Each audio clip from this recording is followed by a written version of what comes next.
देखिए, ये समझने की जरूरत है कि क्यों हम इस इलेक्टोरल बॉन्ड के मामले को आज स्वतंत्र भारत का सबसे बड़ा घोटाला कहते हैं। देखिए, 2G का एक घोटाला हुआ, कोयले की खदानों का, कोलगेट का घोटाला हुआ। उसमें क्या था? उसमें ये था कि बिल्कुल आर्बिट्ररी तरीके से 2G के लाइसेंस दे दिए गए और कोयले की खदानें दे दी गई। उस केस में मनी ट्रेल नहीं थी, लेकिन सुप्रीम कोर्ट ने एक कोर्ट मॉनिटर्ड इन्वेस्टिगेशन ऑर्डर किया। अब इलेक्टोरल बॉन्ड में क्या निकल कर आया है? देखिए, हम लोगों ने थोड़ी अभी प्रिलिमिनरी क्विक एनालिसिस करी है, और क्योंकि आधा इलेक्टोरल बॉन्ड 50% भाजपा को मिला है, तो हमने भाजपा की थोड़ी ज्यादा गहन एनालिसिस करी। अब मैं आपको बता दूं कि 4 तरीके से या 3 तरीके से घूस ली गई इलेक्टोरल बॉन्ड के जरिए। पहला, जिसको हम कहते हैं चंदा दो और धंधा लो, यानी कि प्रीपेड। पहले आपने चंदा दिया, फिर आपको कॉन्ट्रैक्ट मिला। दूसरा, ठेका दो, ठेका लो, रिश्वत दो, यानी पहले आपको ठेका मिल गया, उसके तुरंत बाद या उसके जल्दी ही आपने इलेक्टोरल बॉन्ड उस पार्टी को दे दिए जिस पार्टी की सरकार ने आपको ठेका दिया। अब मैंने बोला भाजपा का हमने थोड़ा सा एनालिसिस किया। प्रिलिमिनरी एनालिसिस में ये बात निकल कर आती है कि चंदा दो, धंधा लो, ठेका दो, रिश्वत दो में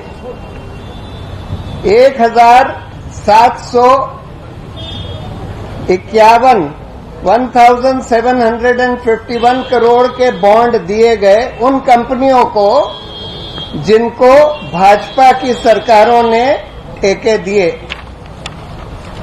और ठेके कितने के दिए? 62,000 करोड़ के ठेके दिए गए। अब देखिए, इसमें एक बात समझने की है, चाहे उसमें आपको या भाजपा को जो रिश्वत मिली by way of electoral bond, चाहे वो 1751 करोड़ ही रही हो, लेकिन कॉन्ट्रैक्ट 62,000 करोड़ के दिए गए उन कंपनियों को जिन्होंने ये इलेक्टोरल बॉन्ड दिए। अब क्यों हम कहते हैं कि कई लोग सोचते हैं कि भाई ये तो कंपनियों का पैसा है, उन्होंने दे दिया, उससे जनता का क्या लेना देना। ठीक से देखिए तो ये जनता का पैसा है, क्योंकि जनता का पैसा इन कंपनियों को, इन सरकारों ने जनता का पैसा ठेके के तौर पर दिया है और 62,000 करोड़ दिया है। और उसमें कितना अवैध दिया है ये तो कहा नहीं जा सकता। कि मतलब अगर इसमें घूस की बात नहीं होती, चंदे की बात नहीं होती, तो ये 62,000 के कॉन्ट्रैक्ट हो सकता है 40,000 के ही होते, यानी हो सकता है 20,000 22,000 करोड़ जनता की जेब में से निकल गया इस 1751 करोड़ के बॉन्ड के नाम पर घूस देने के लिए। उसी तरह से बहुत सारी कंपनियां, 41 कंपनियां हैं जिनके ऊपर ईडी, आईटी या सीबीआई ने रेड करे और उन्होंने चंदा दिया। 2,471 करोड़ का चंदा इन 41 ग्रुप्स ने दिया, जिनके ऊपर सीबीआई, ईडी या इनकम टैक्स के रेड हुए।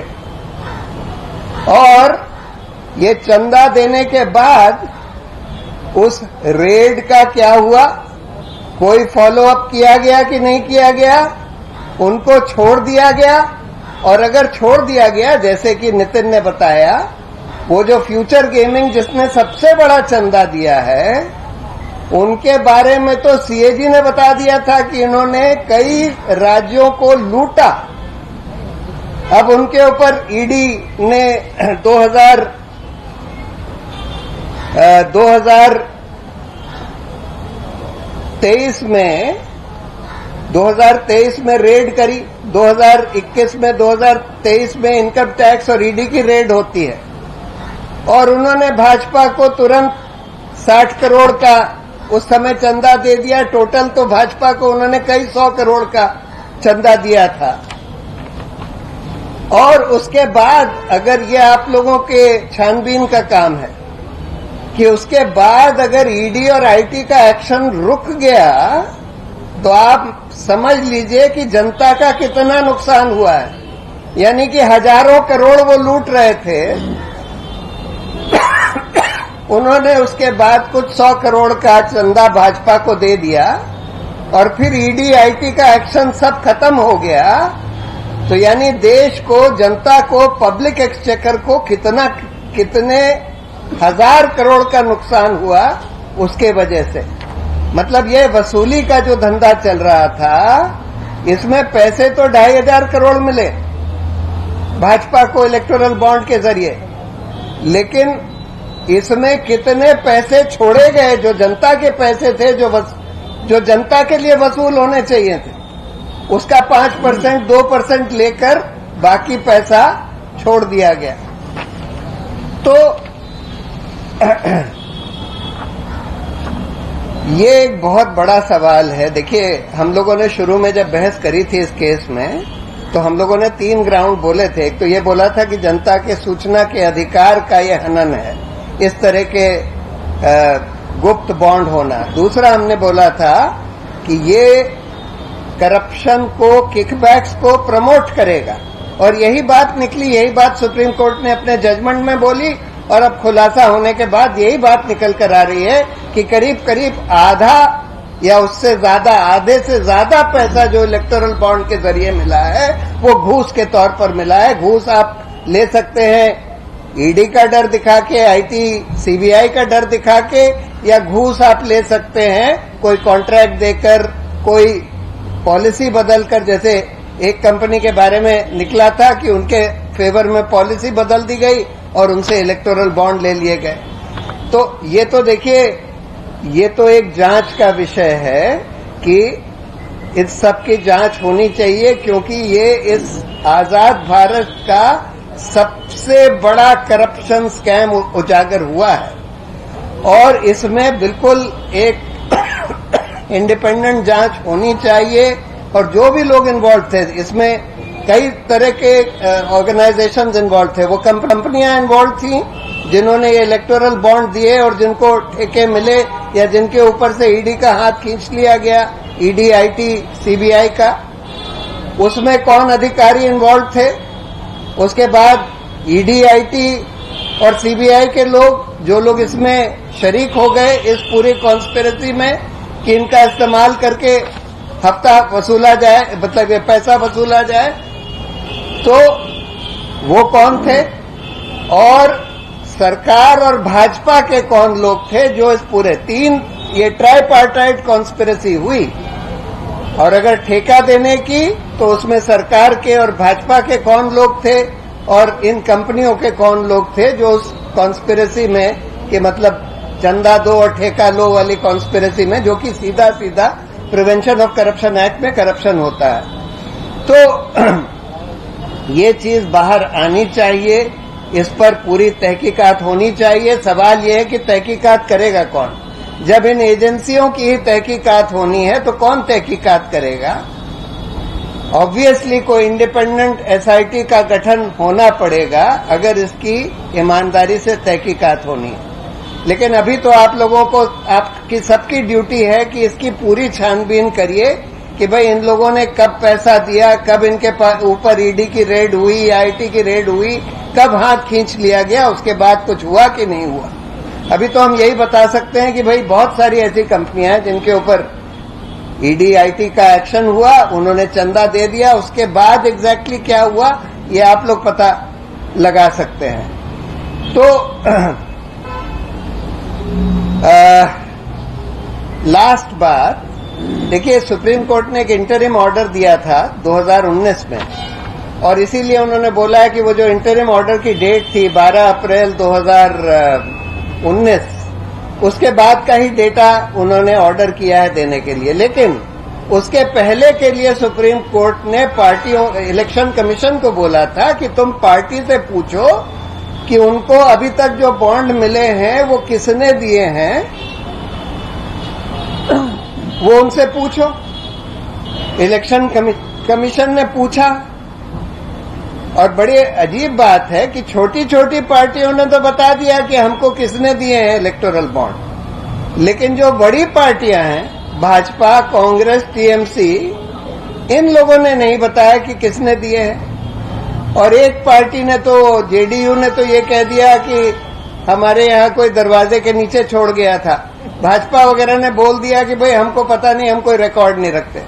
अरे आप 8,000 करोड़ इलेक्टोरल बॉन्ड का चंदा ले लेते हैं और आप कहते हैं हम कोई रिकॉर्ड नहीं रखते, हमको नहीं पता कौन दे गया। कमाल की बात है। तो कायदे से इन पार्टियों को भी ये सारा पूरा डेटा कायदे से बाहर आना चाहिए, 2019 के पहले का भी। और जैसे मैंने बोला, ये तो दिखाता ही है कि भाई हमारा जो पूरा लोकतंत्र है उसमें पैसे का कितना खेल हो गया है। कि देखिए, इलेक्शन में हर कैंडिडेट के ऊपर एक लिमिट होती है, 75 लाख कितना आप खर्च कर सकते हैं। यानी अगर भाजपा 500 कैंडिडेट लगाती है, एक कोई पार्टी 500 कैंडिडेट लगाती है लोकसभा में, तो टोटल वो 400 करोड़ से कम खर्च कर सकते हैं। और यहां आपने देखा कि इलेक्टोरल बॉन्ड के ही जरिए सिर्फ 5-6 साल में सिर्फ एक पार्टी को, भाजपा को 8,250 करोड़ सिर्फ इलेक्टोरल बॉन्ड से मिल जाते हैं। यानी कहां 400 करोड़, कहां 8,000 करोड़। अगर आपने कोई लिमिट लगाई है कैंडिडेट्स पर और कोई लिमिट नहीं लगाई है पॉलिटिकल पार्टीज के ऊपर, तो फिर कैंडिडेट्स के ऊपर लिमिट लगाने का कोई मतलब ही नहीं है। अगर वो पार्टियां उससे 20 गुना 30 गुना ज्यादा खर्च कर सकती हैं। और जो वो कैश की बात कह रहे थे ना कि भाई हम कैश खत्म करना चाहते थे पॉलिटिकल प्रोसेस से, इस वजह से हम इलेक्टोरल बॉन्ड लाए हैं, वो कैश तो पूरी तरह से चल रहा है। अगर कैश खत्म करना था तो उसका बड़ा सिंपल तरीका था। जब आपने डिमोनेटाइजेशन किया तो आपने बोला कि भाई हम कैशलेस इकोनॉमी बनाना चाहते हैं, यानी कि हम चाहते हैं कि लोग सिर्फ बैंक के ट्रांजैक्शन से पैसे का ट्रांजैक्शन लेन देन करें। ऑर्डिनरी लोगों को तो आप नहीं बाध्य कर सकते कि भाई आप सिर्फ बैंक से ही लेन देन करिए, लेकिन पॉलिटिकल पार्टीज और कैंडिडेट्स को तो कर सकते थे। एक लाइन का रिप्रेजेंटेशन ऑफ पीपल एक्ट में बस अमेंडमेंट लाना था कि political parties and candidates will only take money and spend by banking channels and will not be entitled to take cash or spend in cash। अगर आप ये कर देते और अगर आपको पकड़ लिया गया कैश लेते हुए या देते हुए, तो फिर उसको करप्ट प्रैक्टिस माना जाएगा, आपको डिस्क्वालीफाई कर दिया जाएगा। इतना सा अमेंडमेंट लाना था, उससे कैश करीब करीब बंद हो जाता। लेकिन वो लाए नहीं और उल्टा इलेक्टोरल बॉन्ड ले आए, जिससे जो व्हाइट मनी भी था, जो बैंक के थ्रू भी था, वो भी सारा पैसा अवैध होकर इस तरह से घूस वूस के थ्रू दे दिया गया। तो यहाँ पर हम लोग अपनी बात खत्म करते हैं। कपिल सिब्बल जी को आना था, अनफॉर्चुनेटली उन्होंने मुझे अभी थोड़ी देर पहले मैसेज भेजा था कि पिछले 3 दिन में वो सिर्फ 5 घंटा सोए हैं, बहुत ज्यादा थके हुए हैं, इसलिए वो नहीं आ पाए। आप लोगों के कोई सवाल हो तो उसके जवाब हम लोग दे सकते हैं, थोड़े से सवाल।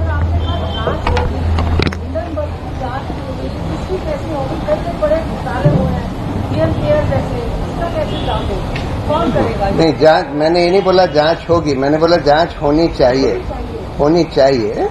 इसके ये तो बिल्कुल ऑलमोस्ट ट्रांसपेरेंट ब्राइबरी किकबैक्स का केस है ना। आधे से ज्यादा इलेक्टोरल बॉन्ड उन्हीं कंपनियों ने दिए हैं जिनके ऊपर ईडी आईटी वगैरह की रेड हुई और उसके बाद उसके आसपास उन्होंने दे दिए, या जिनको ठेके दिए गए उसके आसपास उन्होंने दे दिए, या जिनके फेवर में पॉलिसी बदली गई उसके आसपास दे दिए। तो ये तो सीधा सीधा करप्शन का मामला है, इसकी तो जांच होनी ही चाहिए। लेकिन सवाल ये है, इसकी जांच सीबीआई भी नहीं कर सकता, इसकी जांच ईडी भी नहीं कर सकता, इसकी जांच तो कोई एसआईटी ही कर सकती है, क्योंकि इसमें इन सब अधिकारियों की भी जांच होनी होगी जो इन सब चीजों में इन्वॉल्व थे।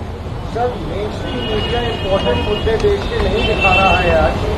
The way the whole corporate media is in the hands of the corporate. How do we deal with that? All the important issues of the nation are not reaching the last person of the country.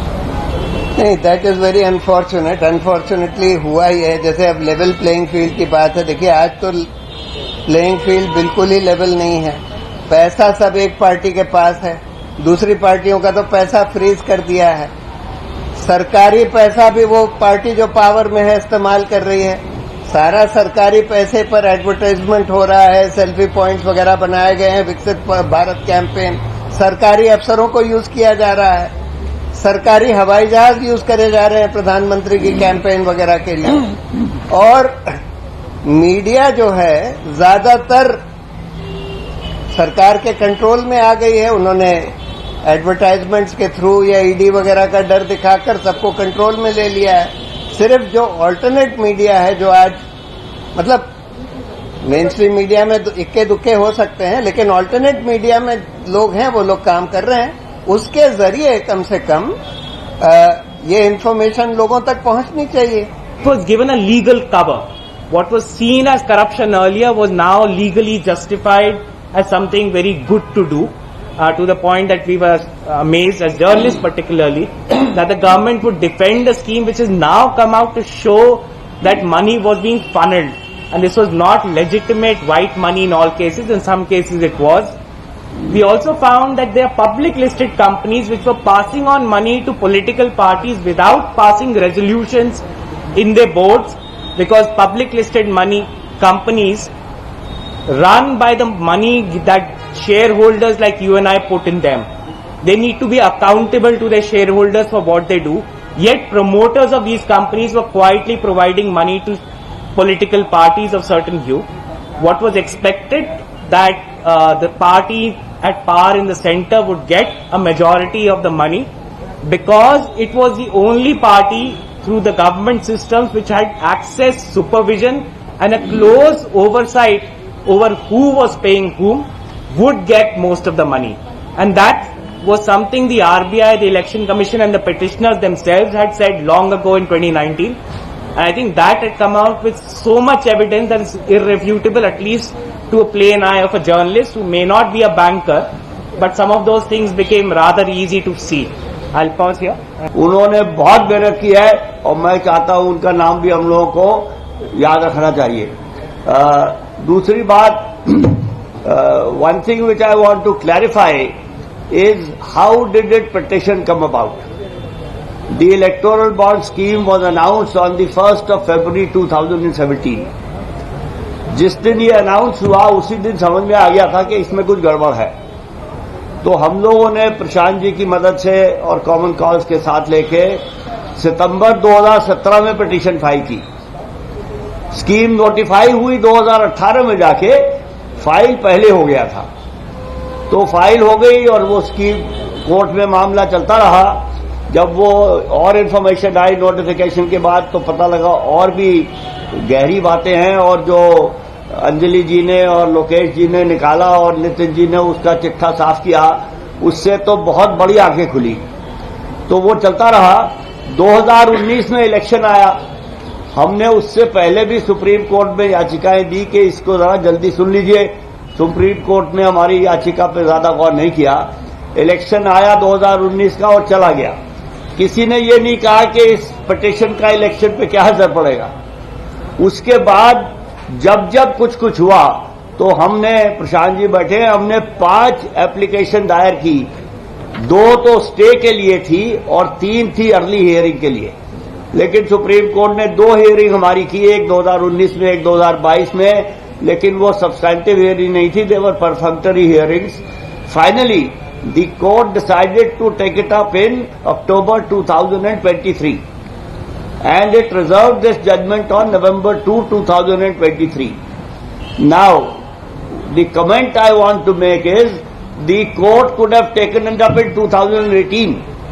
अगर court इसको 2018 में सुन लेती तो शायद हम इस वक्त 500 करोड़ या 1000 करोड़ की बात कर रहे होते, लेकिन अब हम कर रहे हैं 18,000 करोड़ की. दूसरी बात, कोर्ट ने फैसला सुरक्षित रखा 2 नवंबर 2023 को. अगर वो ये फैसला 1 जनवरी 2024 को सुना देते तो शायद कुछ और काम हो जाता इलेक्शन से पहले. ये भी हो सकता था कि कोर्ट इसका फैसला 4 जून 2024 को सुनाती. हमें नहीं पता कोर्ट ने ये क्यों सुनाया 15 फरवरी को, लेकिन जिस दिन से ये सुनाया गया है ये पूछा जा रहा है, खासतौर पे मैं अपनी तरफ से ये कहता हूं कि इसका चुनाव पे क्या असर पड़ेगा. तो मैं बार बार ये कहता हूं कि हमने ये चुनाव के लिए फाइल नहीं की थी, हमने ये राजनीति में, राजनीतिक चंदे में स्वच्छता लाने के लिए दायर की थी. और मेरे पास हमारी प्रेयर की कॉपी है, उसमें यह था कि इस स्कीम को अनकॉन्स्टिट्यूशनल डिक्लेयर किया जाए और जो कानून 4-5 बदले गए हैं उनकी अमेंडमेंट को भी अनकॉन्स्टिट्यूशनल किया जाए. ये जो सूचना बाहर निकली है डिटेल्ड, ये मैं सुप्रीम कोर्ट को श्रेय देता हूं कि सुप्रीम कोर्ट ने ये अपनी मर्जी से की है. और ये सुप्रीम कोर्ट की दूरदर्शिता की दाद देनी चाहिए कि उन्होंने सोचा सिर्फ स्कीम को अनकॉन्स्टिट्यूशनल रखने से क्या होगा जब तक ये सूचना बाहर नहीं निकलेगी. और सुप्रीम कोर्ट की जो इस पे सख्ती है वो सबने देखी पिछले 4-5 दिन में. स्टेट बैंक ने कितनी दफा क्या कहा और कितनी दफा क्या हुआ. तो इसका इलेक्शन पे असर पड़ेगा नहीं पड़ेगा हमें नहीं पता, ना हमारी इच्छा इलेक्शन को अफेक्ट करने की है. हम राजनीतिक पारदर्शिता चाहते हैं, इससे राजनीतिक पारदर्शिता जरूर होगी, उसमें कोई शंका नहीं है. इसमें से जो बातें निकली हैं, नितिन ने आपको बहुत कुछ बताया, but one thing is very clear, the corporate political nexus which all of us knew but there was no proof. इस मामले के बाद कोई मेरे ख्याल में पूरे हिंदुस्तान में ये तो कह नहीं सकता कि पॉलिटिकल कॉर्पोरेट नेक्सस नहीं है. और अगर कॉर्पोरेट पॉलिटिकल नेक्सस है तो जो गरीब आदमी हैं उनका क्या होगा, उनकी वोट का क्या फायदा है. तो therefore this is a major improvement towards strengthening democracy. और इस पे अभी बहुत काम बाकी है. बहुत तो नितिन जैसे लोग भी कर रहे हैं, आपकी सब चैनल वाले भी कर रहे हैं, अखबार वाले भी कर रहे हैं, एक बड़े छोटे दौर पे हम भी कर रहे हैं क्योंकि हम बड़ी छोटी सी संस्था है. लेकिन मैं आपको एक उदाहरण दूंगा कि आगे क्या काम बाकी है, फिर उसके बाद मैं अपनी बात खत्म करूंगा. कॉमोडोर बत्रा ने स्टेट बैंक से पूछना शुरू किया कि ये इलेक्टोरल बॉन्ड छपवाने पे कितने पैसे खर्च होते. कॉमोडोर बत्रा बड़े काम के आदमी है, तो उन्होंने बार बार पूछा और ये समझ में आया कि कई करोड़ रुपए के खर्चे, ये बॉन्ड छापने में खर्चा लगा. वो खर्चा किसने दिया, बत्रा जी ने वो भी पूछा. वो खर्चा वित्त मंत्रालय ने दिया. जब आप बैंक में जाते हैं एक ड्राफ्ट बनवाने तो आपको मुफ्त में तो कहीं मेरे ख्याल में तो नहीं मिलता होगा, कमीशन देना पड़ता है. कुछ भी काम हो, चेकबुक लेनी है तो कमीशन. इलेक्टोरल बॉन्ड छपने का और हैंडलिंग चार्जेस जितने स्टेट बैंक के थे वो फाइनेंस मिनिस्ट्री ने दिए हैं. फाइनेंस मिनिस्ट्री के पास जो पैसा है वो मेरे ख्याल में हम सबका है, जनता का पैसा. राजनीतिक दलों को कंपनियां चंदा दे रही हैं, उसको करवाने के लिए जो खर्चा है वो हम लोग दे रहे हैं. ऐसी ऐसी चीजें अभी बहुत निकलनी बाकी हैं. ये एक ही उदाहरण दे रहा हूं.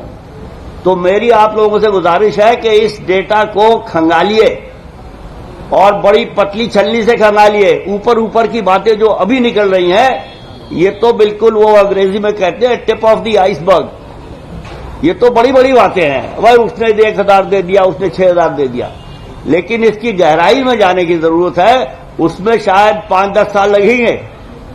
मैं 5-10 साल शायद नहीं रहूंगा, लेकिन आप मैं देख रहा हूं बड़े नौजवान लोग हैं, तो सबको इसमें जुड़ना है और इसको जड़ तक ले जाना है। Thank you.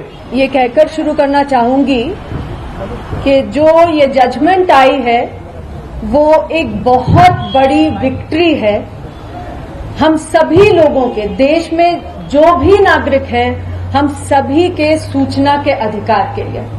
और सुप्रीम कोर्ट में प्रशांत ने, कपिल सिब्बल जी वो हमारे साथ शायद अभी जुड़ेंगे, इस पूरी बात को रात को रखा, चर्चा की उस पे, और सुप्रीम कोर्ट ने जो अपनी जजमेंट दी है जिसमें इलेक्टोरल बॉन्ड स्कीम को गैर संवैधानिक बताया गया है और उसके साथ उसको लाने के लिए जो तमाम कानूनों को बदला गया था उसे गैर संवैधानिक बताया गया है, वो इसी बिना पे बताया गया है कि ये हमारे जानने के हक को, वोटर के जानने के हक का हनन करती थी ये स्कीम, ये इलेक्टोरल बॉन्ड्स।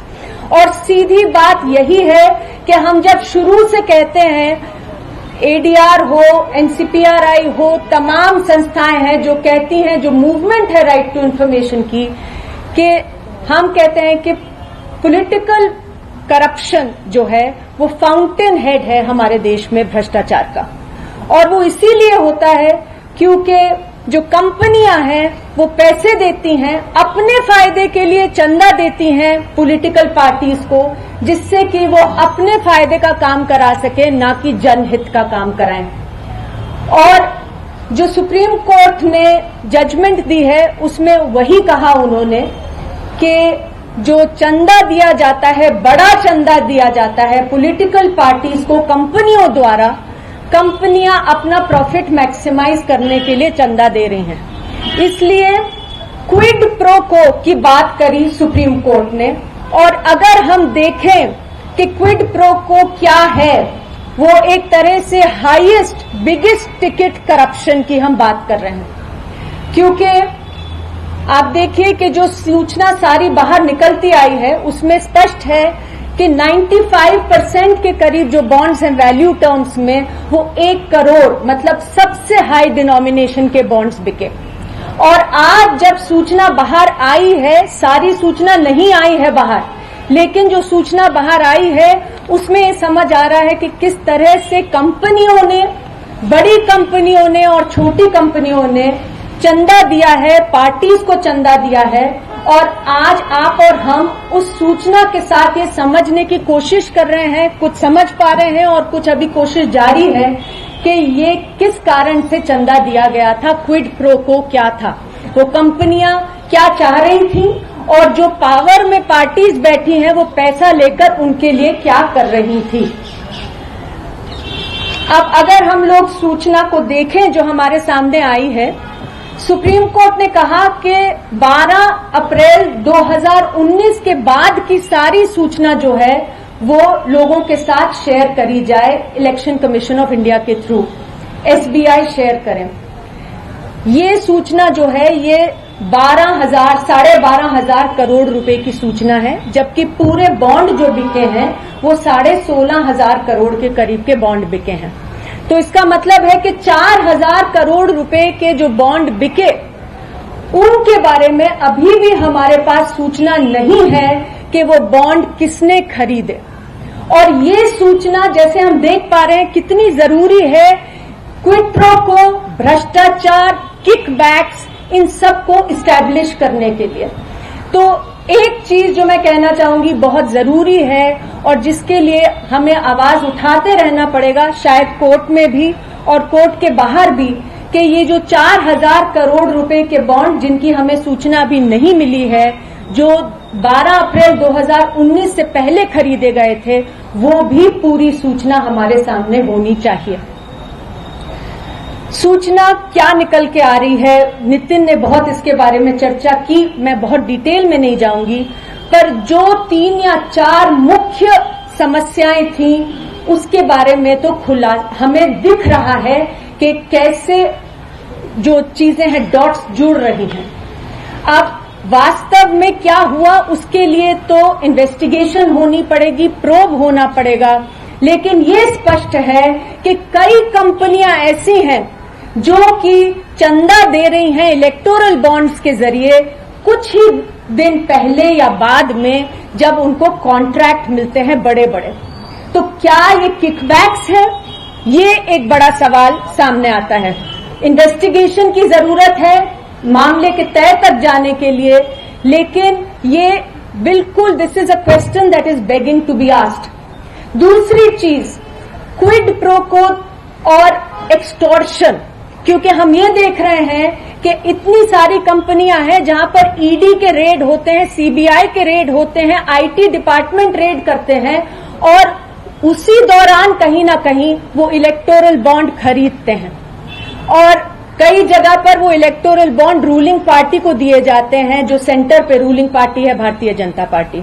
तो क्या ये एक्सटॉर्शन के लिए हो रहा था कि रेड इसलिए पड़वाए जाते हैं कि पैसे वसूली की जा सके, या इसलिए हो रहा था कि उन्होंने कुछ गलत किया लेकिन रेड जब हो रहे हैं उनपे वो इलेक्टोरल बॉन्ड खरीद के दे दें जिससे कि मामला ठंडे बक्से में चला जाए या रफा दफा हो जाए? तो ये भी इन्वेस्टिगेशन का बहुत जरूरी है कि इसके ऊपर इन्वेस्टिगेशन हो। शेल कंपनीज की बात हुई, और ये बात भी शुरू से केवल हम ही नहीं कह रहे, इलेक्शन कमीशन ऑफ इंडिया ने, आरबीआई ने लगातार ये बात अपनी कम्युनिकेशंस में लिखी, जो कि आरटीआई लगाकर आरटीआई के जरिए से निकाली भी गई थी कम्युनिकेशंस। उसमें आरबीआई ने कहा कि सरकार ये कहकर बॉन्ड ला रही है कि हम काला धन खत्म कर देंगे, लेकिन ये बॉन्ड तो काले धन को और भी बढ़ा देगा। कैसे बढ़ाएगा? और इसके बारे में चर्चा मैं इसलिए कह रही हूं ये कि आज अगर हम इलेक्टोरल बॉन्ड्स की जजमेंट की बात करते हैं तो सरकार के हाईएस्ट मिनिस्टर जो हैं वो आज ये कह रहे हैं कि ये तो एक तरह से अच्छी जजमेंट इसलिए नहीं है क्योंकि इससे तो हम इलेक्टोरल बॉन्ड के पहले के सिस्टम में चले गए हैं जब कैश होता था और इलेक्टोरल बॉन्ड से कैश खत्म हो रहा था। ऐसा नहीं है, ऐसा पूरा का पूरा जो खेल है वो सुप्रीम कोर्ट ने उसके ऊपर पूरी चर्चा करके उसको डॉक्यूमेंट किया है। कोर्ट ने सॉलिसिटर जनरल से सीधा पूछ लिया जब उन्होंने कहा कि कैश कम हो जाएगा इससे, उन्होंने कहा कि क्या पॉलिटिकल पार्टी सब कैश से पैसा नहीं लेंगी? तो उनको कहना पड़ा कि नहीं, जब इलेक्टोरल बॉन्ड्स थे तब भी पॉलिटिकल पार्टीज कैश के थ्रू पैसा ले सकती थी, तो जो कैश की पूरे पैसे आते थे वो वैसे भी चल सकते थे। इसका मतलब दूसरी चीज, ये जो बॉन्ड्स हैं ये फॉरबिडन थे फ्रॉम ट्रेडिंग, लेकिन कोई सेफ गार्ड नहीं था। इसका मतलब ये कि कोई जाकर एक बैंकिंग चैनल से अपना केवाईसी देकर बॉन्ड परचेज कर सकते हैं, लेकिन बॉन्ड बिक सकता है फॉर अ कंसिडरेशन, तो किसी और के पास कैश है वो बॉन्ड को जाके खरीद लेंगे जिन्होंने परचेज किया। जो डोनर है doesn't have to be the purchaser of the bond.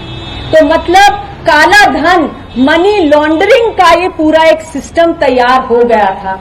इसके बेल जब उन्होंने अप्लाई करा बेल लेने के लिए, मई 2023 में उनको बेल दे दी गई, लेकिन इसमें जरूरी बात क्या है, ईडी ने बेल को अपोज नहीं किया। आप खुद सोचिए कितने केसेस हैं जिसमें ईडी बेल को अपोज नहीं करता है। ईडी ने बेल को अपोज नहीं किया, मेडिकल ग्राउंड्स पर बेल दी गई। जो हमें समझ में आई है बात अभी तक, इसकी आप लोग और पुख्ता सूचना निकालिए, उनकी कमर लोअर बैक में दर्द था, ये मेडिकल ग्राउंड था और उन्हें बेल दी गई। ईडी ने उस बेल को अपोज नहीं किया और फिर जून 2023 में, एक महीने के बाद रफली, वो अप्रूवर टर्न हुए, उन्हें पार्डन मिल गया और 25 करोड़ के बॉन्ड और खरीद के चंद ही दिन बाद उनकी कंपनी ने भारतीय जनता पार्टी को दिए।